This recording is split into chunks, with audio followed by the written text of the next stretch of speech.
L'ananas fait partie aujourd'hui de l'un des fruits les plus consommés de l'écosystème africain. Et oui, vous l'avez une fois consommé, que ce soit au resto, que ce soit à la maison, même les jus naturels faits à base d'ananas. Alors, c'est ce défi que s'est lancé certains de nos étudiants, dans le cadre du lancement de leur start-up dans la culture de l'ananas. Ils ont décidé d'en produire. Alors, voici comment c'est passé. Je vous explique un peu l'histoire. Ça va vous permettre de vous inspirer pour certains qui veulent se lancer dans ce domaine. D'abord, ils sont passés à une levée de fonds, très important. Une levée de fonds de 4 000 euros. Donc, ils étaient au nombre de 4, ils se sont repartis 1 000 euros chacun, afin d'avoir des parts égales dans l'entreprise. Donc, sur une période de 5 mois, ils ont pu effectuer la levée de fonds des 4 000 euros.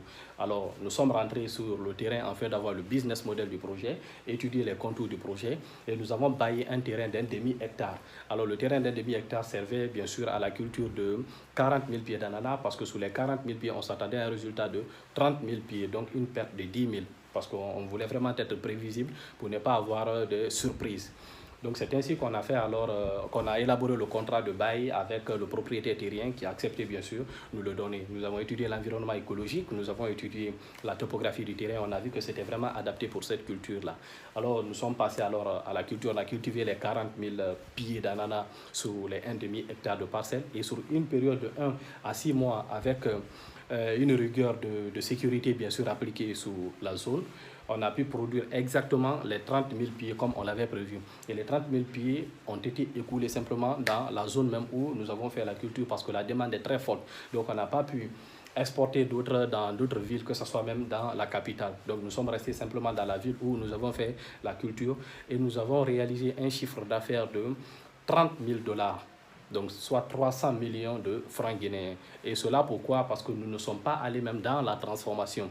Parce que nous aurions pu faire la transformation artisanale de l'ananas. Et sur une tête d'ananas, on aurait pu avoir 2 litres. C'est-à-dire les demi-litres comme ça, on aurait pu avoir des demi-litres de sucrerie. Et un seul demi-litre de sucrerie est revendu au moins à 50 000 francs guinéens. Donc, on se serait retrouvé à un chiffre d'affaires de 100 000 $. Mais comme c'était un premier essai, alors on s'est limité à cette étape-là. Alors, je m'avais vous interpeller ici pour vous faire comprendre que c'est un business assez rentable dans quoi vous pourrez vous investir aujourd'hui afin de gagner beaucoup d'argent.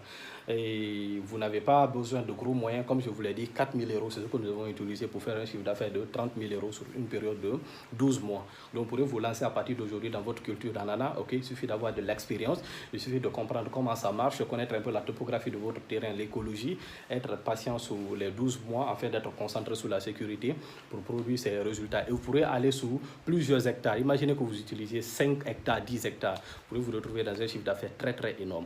Alors, c'est cadeau, partage.